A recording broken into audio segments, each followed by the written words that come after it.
Salut à toi, juste avant que tu regardes cette vidéo, c'était une conférence devant une cinquantaine de personnes, donc c'était des grosses partenaires, opérateurs de croissance, donc des personnes qui sont vraiment chargées que de la partie stratégie business, marketing et conversion. Donc si jamais tu es un coach en ligne et tu n'as jamais fait d'argent, ou du moins tu fais très peu de chiffre d'affaires, ça ne s'adresse pas à toi, c'est vraiment des personnes qui font déjà au minimum 5K par mois et qui veulent aller chercher 30, 40. Donc voilà. Ensuite, très rapidement, tu m'excuseras pour mon accent anglais si tu regardes cette vidéo. Mais voilà, vraiment, si tu es un coach ou même un gros partenaire qui veut aller chercher plus de chiffres, avoir plus de clarté, on va aborder 3 piliers essentiels. Donc tout simplement, juste pour pouvoir atteindre tes objectifs et comment on va dire ça se matérialise avec des chiffres. Ok, donc voilà, reste bien jusqu'au bout de la vidéo. Je donne une ressource à la fin aussi. Et nous, on se tient au courant. Bon visionnage. Ce mois-ci, par exemple, avec l'un de mes coachs, on a dépassé 40 000 € de chiffre d'affaires par mois.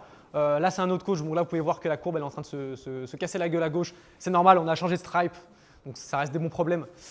Donc, à droite, vous pouvez voir que sur le stripe, on est au bas depuis fin décembre, on a 22 000. Donc, en gros, il tourne à 30K. L'autre, il est à 40 000. Donc, c'est cool. Et du coup, je vais vous expliquer concrètement qu'est-ce qui fait qu'aujourd'hui, on peut atteindre ces résultats et on va aller chercher plus loin. Okay, donc, c'est un peu avancé. Si vous avez des questions aussi, je vous invite vraiment à lever la main, n'hésitez pas pour vulgariser, parce que pour moi, ça reste un langage que j'utilise tous les jours lors de mes coachings, etc. Donc, n'hésitez pas. Donc, du coup, ça s'adresse à toutes les personnes qui ont déjà un business ou du moins qui veulent comprendre concrètement comment est-ce que ça fonctionne. Qu'est-ce qui fait qu'aujourd'hui, quelqu'un va passer devant ma pub, va cliquer et quel est le parcours, qu'est-ce que je peux optimiser vraiment littéralement jusqu'à que on génère du chiffre d'affaires et que je gagne de l'argent dans ma poche. Okay, donc, concrètement, toutes les statistiques. Okay. Donc, le but, c'est simple, du coup, c'est de faciliter l'atteinte de vos objectifs avec une clarté et aucun hasard. Okay, nous, on ne veut pas avoir de facteur chance dans notre business. On veut que tout soit mesurable, on veut que tout soit calculé. Okay, c'est pour que vos projections ou objectifs deviennent votre réalité. Okay, donc, juste avec des chiffres et sans aucune émotion. Très rapidement, du coup, on a 30 minutes pour vous présenter les 3 piliers essentiels, on va dire, pour scaler avec de la data propre. Pourquoi Google Sheet, et je pense que vous connaissez tous, sera votre meilleur ami que vous fassiez 0 ou 100K par mois. Un exemple concret et ensuite un petit récap et une ressource à la fin de vidéo que je pourrais vous envoyer. Okay, très rapidement, les personnes qui n'ont pas de statistiques, je vois votre business comme ça. Donc, vous êtes en voiture basique, mais vous avancez dans le noir. Littéralement, vous n'avez pas de feu, quoi. Donc là, vous pouvez manger un arbre, une voiture, un chevreuil ou j'en sais rien. Mais littéralement, vous pilotez votre business comme ça. Si vous avez des statistiques et qu'on arrive en coaching, bah là, on y voit un peu plus clair déjà. On peut rouler aussi un peu plus vite et forcément, on va plus vite, on va plus loin. Et aussi, il y a moins de risques, moins de chances. Et quand vous allez appliquer les bonnes choses et les bons leviers, donc déjà là, vous avez de la data propre, vous allez pouvoir aussi aller fil de gauche sur l'autoroute, appel de phare, clignotant à gauche et vous allez pouvoir tracer. Mais ça, vous pouvez que le faire si vous avez de la data qui est propre et que tout simplement vous savez où vous allez. Si vous ne savez pas où vous allez. Exactement, ouais, c'est l'autobahn, ouais, exactement. Ouais, ouais, c'est ça, avec une petite Lamborghini Aventador. Plutôt cool, plutôt cool. OK, donc, le problème fondamental que je vois dès que je suis en coaching, donc j'ai pris des créateurs en consulting, j'ai pris des créateurs au pourcentage, à chaque fois que j'arrive dans un business, il n'y a pas de data propre. Je leur demande, OK, mais tu as ce problème, du coup, ça se traduit par des chiffres. OK, quels sont ces chiffres en question? Je ne sais pas. Ou je pense que. Bref, ça, c'est un gros problème. Donc, il n'y a pas de la data claire, okay, pas de KPI. Okay, donc, KPI, du coup, c'est des indicateurs clés de performance. Et des OKR, c'est des objectifs key result, donc tout simplement des objectifs clés. Okay. Donc, tout simplement, ça veut dire que vous allez faire des choix émotionnels et pas déjà des choix basés sur la donnée. Et nous, ce n'est pas ce qu'on veut, littéralement. Donc, vous ne savez pas qu'est-ce qui vous fait perdre le plus d'argent, vous ne savez pas où investir pour maximiser votre croissance et vous ne pouvez même pas en fait prédire la croissance et le chiffre d'affaires de votre activité. Okay, donc, les statistiques, c'est vraiment un langage universel de la réalité. On parle vraiment business. Hein. Vraiment business. Contrairement aux opinions, aux intuitions, aux émotions, elles ne mentent jamais. Okay, c'est un miroir qui est dit un peu comme objectif de votre business. Un ROAS de 6,97, c'est un ROAS de 6,97 pour tout le monde. Okay, donc, votre but dans votre business, si vous voulez améliorer, vous faire aider, avancer, etc., ou même aller consulter du contenu sur Internet, vous devez construire un langage commun avec votre équipe, vos menteurs, vos contenus, peu importe, et surtout avec la réalité de votre business. Okay, et c'est ce qu'on va voir du coup dans cette présentation. Par exemple, moi, ça m'est arrivé que durant un mois, on fasse moins de chiffre d'affaires, mais le close rate, il est toujours à 22%. Mais je ne sais pas quel est le problème. Concrètement, vous devez savoir combien d'appels sont annulés. Quel est le taux de show-up, concrètement? Est-ce que peut-être je fais moins de chiffre d'affaires, mais est-ce que j'ai pitché mon offre autant de fois que les mois avec lesquels je faisais plus d'argent? Je peux avoir le même, littéralement, chiffre d'affaires, mais si jamais je n'ai pas ces indicateurs, je ne peux pas savoir, littéralement. Okay, donc, du coup, vous devez savoir ça pour optimiser. Et ensuite, par exemple, j'ai mis un petit exemple. Vous pouvez aussi adapter votre ad spend aux objectifs. Ça, c'est une erreur que j'ai beaucoup fait. On entame le mois avec mon coach. Oh, j'ai envie de faire 50 000 € ce mois-ci. OK, je dépense genre 100 € par jour. C'est pas avec 3 000 € par mois que vous allez faire 50 000. Il y a beaucoup trop de profits, ça ne marche pas comme ça. Donc, pareil, si vous mesurez votre ad spend, votre ROAS, etc., vous allez pouvoir adapter vos objectifs et vos inputs. Donc, c'est tout simplement la diapositive juste après. Et aussi, vous allez pouvoir aussi savoir quels besoins. Donc, est-ce que je vais devoir recruter des équipes? Est-ce que je vais devoir aussi faire des améliorations dans mon funnel, etc. Okay, donc, ça rejoint la présentation de Mathéo juste avant. Le principe de input, process, output. Okay, donc, il vous l'a expliqué. La dernière petite étape que moi, je vais ajouter, c'est la partie feedback. Okay, la partie feedback, c'est quoi? C'est les statistiques, tout simplement. Donc, les 3 piliers, si jamais vous voulez vraiment faire grossir votre boîte, c'est de savoir comment votre revenu se génère de manière prévisible, déjà dans un premier temps. Qu'est-ce qui fait qu'aujourd'hui, vous gagnez de l'argent? Si vous ne savez pas, OK, j'ai fait tel chiffre, mais je ne sais pas comment, bah forcément, même si aujourd'hui vous faites 100 000 € par mois, vous n'allez pas savoir le faire pour les prochains mois. Okay, deuxième, c'est identifier la contrainte principale et le résoudre pour scaler. Si vous avez des contraintes, votre business, il faut le voir littéralement comme un tuyau. Vous versez de l'eau dedans. S'il y a des fuites, votre contrainte, à la fin, bah, tout simplement, vous avez beaucoup moins de output. Output, c'est l'argent que vous allez gagner. Et ensuite, vous allez du coup construire votre modèle financier qu'on va voir juste après pour savoir si vos objectifs sont réalistes et tout simplement, vous allez pouvoir estimer la progression. Donc, est-ce que déjà vous avez des questions jusqu'à ici? Est-ce que c'est un langage qui est… C'est quoi le ROAS? Le ROAS. Est-ce que… Levez la main ceux qui ne savent pas ce que c'est le ROAS, s'il vous plaît. Ok, super. Ok. ROAS, Léopold, tu ne sais pas ce que c'est le ROAS? Ok. Okay. Ah, ça se dire. Ok, nickel. Pardon. ROAS, du coup, c'est Return on Ad Spend. Donc, c'est le retour sur investissement en simple de combien je vais dépenser, combien je vais avoir. Donc, je dépense 1 000 €. Si je fais 3 000 €, j'ai 3 de ROAS. Voilà. Donc, pourquoi un spreadsheet, c'est le mieux? Déjà, premièrement, c'est gratuit. Voilà, on aime tout ce qui est gratuit, c'est simple. Vous avez le contrôle total sur toutes les données et formules de ce tableau. Ce n'est pas complexe. Chose vraiment fondamentale dans le business, et chose qui m'a fait perdre beaucoup de temps, c'est de complexifier les choses qui sont simples. Pourquoi je vais devoir faire passer telle data par tel truc, aller chercher telle donnée, etc. Vous avez un spreadsheet, vous pouvez juste mettre les formules que vous avez besoin. Si vous avez un business qui fait 2 cas par mois, vous n'avez pas besoin de 50 000 formules, 50 000 détails, etc. Okay, et ce n'est pas ce que j'essaie de dire dans la présentation. J'essaie juste, d'essayer de parler à tous les business. Donc, il y a certaines statistiques qu'on va aborder après que vous n'avez pas besoin de connaître, littéralement. Mais c'est toujours bien, on va dire, de savoir ce qui va arriver par la suite pour vos business. Okay, donc, c'est gratuit. Les plus gros entrepreneurs utilisent ça, littéralement. Ils construisent donc des modèles financiers dans des spreadsheets. Littéralement, les plus gros. Et pourquoi? Tout simplement parce qu'un spreadsheet peut te donner littéralement des indicateurs avec toutes les formules sur à quel type de niveau j'ai besoin d'un deuxième closer. Vous pouvez faire des calculs littéralement pour ça. On va voir ça juste après. Qu'est-ce qui vous coûte le plus d'argent et qu'est-ce que je dois maximiser le plus pour maximiser mon chiffre d'affaires. Okay, donc du coup, la première étape que vous devez faire avant d'aller chercher tout ça, la première, c'est de choisir votre système d'acquisition. Okay, donc, est-ce que vous savez ce que c'est un système d'acquisition? Tout le monde sait ce que c'est? Ok, nickel. Donc, ça va être soit des VSL, soit ça va être tout type de publicité, donc tout type de manière, on va dire, d'obtenir des prospects. Donc, ça va être à travers des webinaires, etc. etc. D'ailleurs, je vais juste revenir sur la slide, en fait, parce que ça va être important pour la suite. Pour ce petit graphique, cette petite image, pardon, les inputs, c'est littéralement les efforts et l'argent que vous allez mettre en publicité. Le process, c'est ce qui fait que le prospect va voir, cliquer sur la vidéo, poursuivre, réserver un appel et être closé ou non. Les outputs, c'est l'argent que vous allez générer. Okay, et du coup, voilà. Et si jamais vous ne traquez pas, du coup, forcément, vous allez casser la barre. Mais du coup, voilà, je pense que vous avez bien compris ce que c'est donc les inputs. Donc le process, du coup, ça va être votre pilier numéro 1, enfin non, ça va être du coup, pardon, votre étape numéro 1 qui est est-ce que je suis en VSL, est-ce que je suis en publicité, est-ce que je suis en webinaire, enfin, quel est vraiment votre système qui fait que vous allez acquérir des prospects. Deuxième étape, vous allez définir vos métriques. Ok. Est-ce que quelqu'un dans la salle peut me dire ce que c'est un CPM? CPM, c'est coût par 1000. Coût par 1000 impressions. Ouais.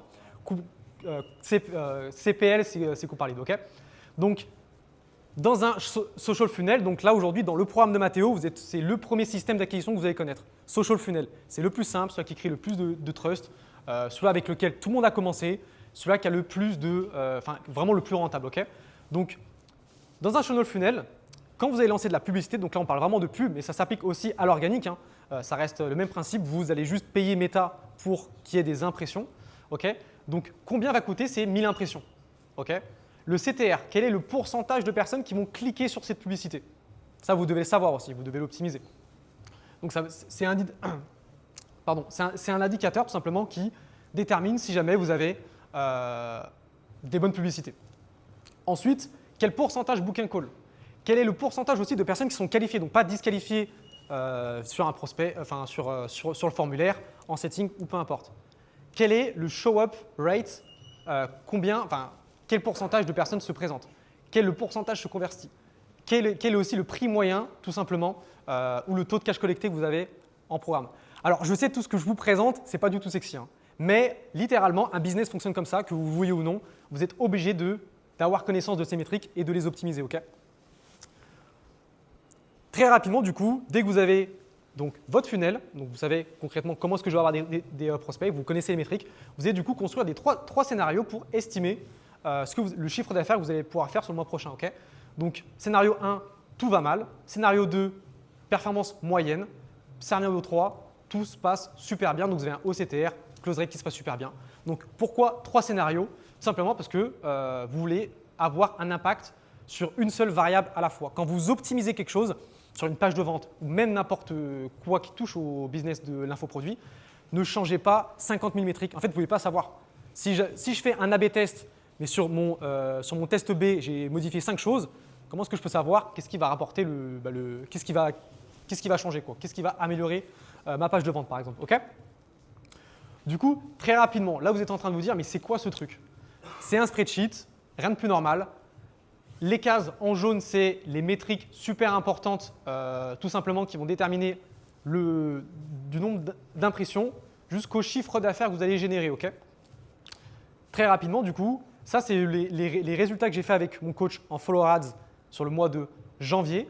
Voilà, on a collecté grosso modo 13K, on a dépensé 4700. Donc, j'ai juste renseigné les statistiques qu'on a fait pendant le mois-ci. Donc, quel est notre CTR, quelle est notre impression, quel est aussi du coup… Alors, le 80%, c'est opt-in rate, mais on ne voit pas très bien par contre. Je ne sais pas si on peut… Bon, c'est pas très grave. Ouais, on y est, nickel. Opt-in rate, alors là, c'est dans du follow ads. Vous avez toujours une déperdition entre le nombre de personnes qui vont cliquer sur votre publicité et le nombre de personnes qui s'abonnent. Okay. Nous, c'est à peu près 80%. Et du coup, vous allez pouvoir retrouver votre coût par appel. Tout simplement, application rate, c'est tout simplement le taux de rendez-vous que vous allez booker en setting, etc. etc. Le 65%, c'est le nombre de rendez-vous qu'on va garder. 73%, c'est le taux de show-up, donc les personnes qui vont se présenter en appel. 25%, c'est le nombre de deals qui sont closés. Okay, donc on close à 25% sur l'entièreté de la sales team.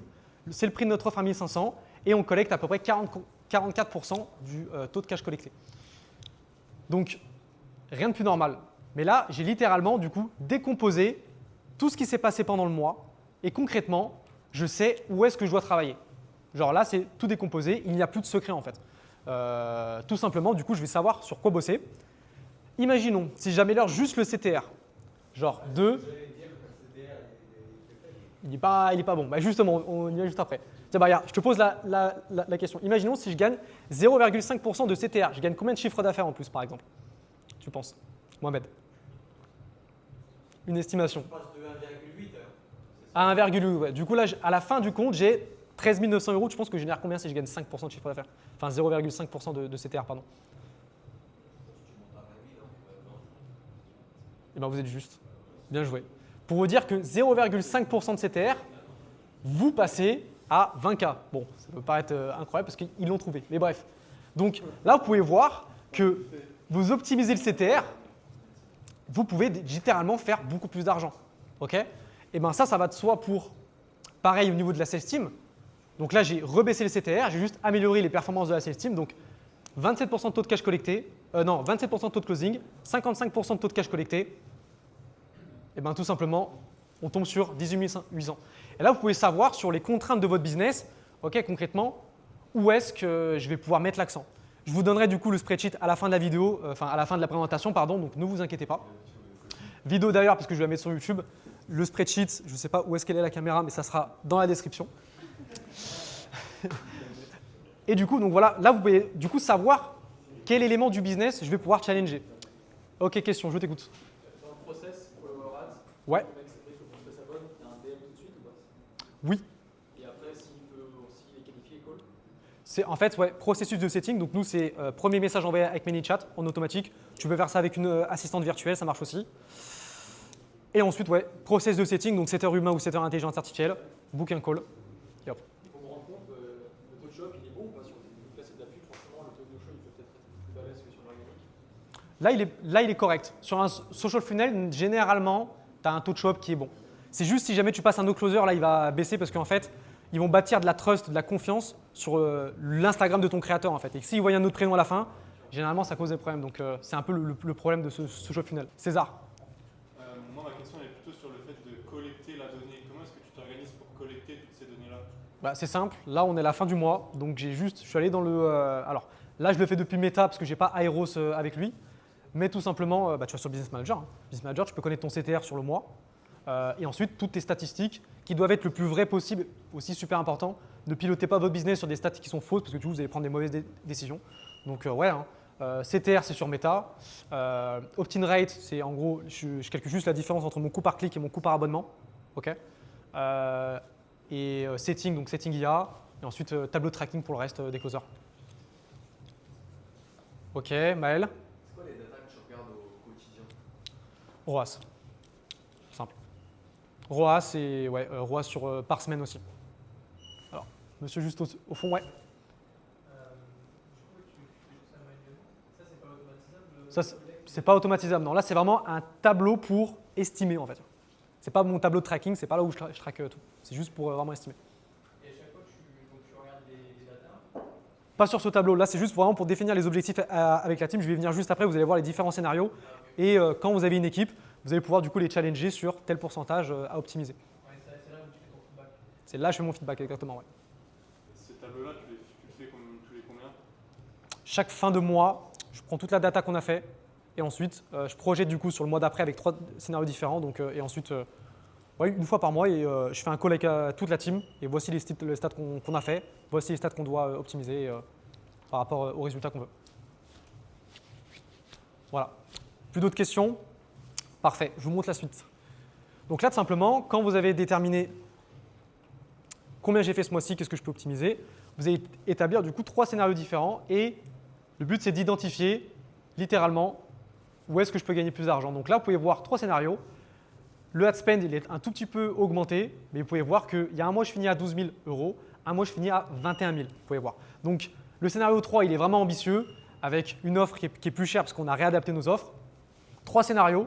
Donc simplement, là, sur le scénario numéro 2, si je ne change pas les statistiques et on garde tout pareil, on est censé faire 15 000 € collectés, donc un tout petit peu plus que le mois d'avant, 34 000 € contractés. Avec les récurrences, on est censé un peu… Donc là, on fait à peu près entre 25 et 30, on est censé du coup passer vers les 35, 40 tranquillement. Là, on a mis une sales team et on a retravaillé nos offres. Donc normalement, le panier moyen, il est censé augmenter. Sur quelle métrique tu vas regarder pour pouvoir justement faire évoluer ton chiffre d'affaires par rapport à ton besoin? Ah, bah tout simplement, ce que je peux optimiser le plus simple, tu vois. Ouais, mais justement, c'est quoi là, le plus simple à changer Entre le scénario 1 et 3, ouais, effectivement, par exemple, c'est quoi les différences? Quelles métriques principalement qui vont varier?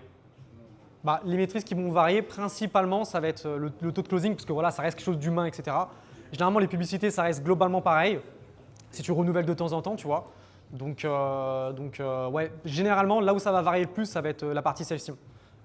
Parce que ça peut varier aussi selon les mois, selon les opportunités que les opportunités que tu peux avoir. Le Q4, généralement, tu collectes bien plus, tu vois, parce qu'il y a plus d'argent qui tourne. Donc voilà. Donc du coup, vous estimez 3 scénarios différents. Le but, c'est d'avoir quelque chose de réaliste et qui peut se passer.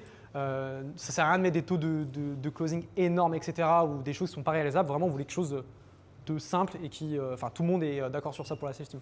Ouais. À ce niveau-là, tu as déjà un head of sales ou Ouais. J'ai un head of sales, ouais, exactement. Voilà. Du coup, juste pour finir sur la présentation, mémorisez juste ces principes, si vous devez finir, c'est que le leads flow multiplié par la sales performance, c'est le revenu. Okay, quand vous traquez vos statistiques, il n'y a pas juste un pôle publicité, il n'y a pas juste un pôle conversion, les deux travaillent ensemble, les deux sont liés. Okay, super important. Du coup, vous devez traquer aussi vos métriques proprement, soyez honnête avec vous-même, vraiment. Faites en sorte que les closers, les setters, même tout le monde, tout simplement traquent bien tout simplement toutes les stats, parce que si jamais elles sont mal traquées, pareil, vous prenez des mauvaises décisions et votre business, du coup, va droit dans le mur. Quand vous A/B testez, changez une variable à la fois, alignez vos outputs avec vos inputs, vice-versa. N'oubliez jamais que les chiffres ne mentent jamais et essayez cet exercice chez vous. Donc là, ça tombe super, on est fin du mois. Quelles statistiques j'ai sur le mois d'avant pour faire X résultats? Qu'est-ce que je vais pouvoir mettre en place pour atteindre améliorer le prochain mois? Du coup, vous pouvez m'envoyer un message privé sur Skool, mettre un commentaire sur ma chaîne YouTube si vous voulez tout simplement le Google Sheet et que je vous partage et vous pouvez tout simplement visualiser vos objectifs et tout simplement les atteindre. Merci.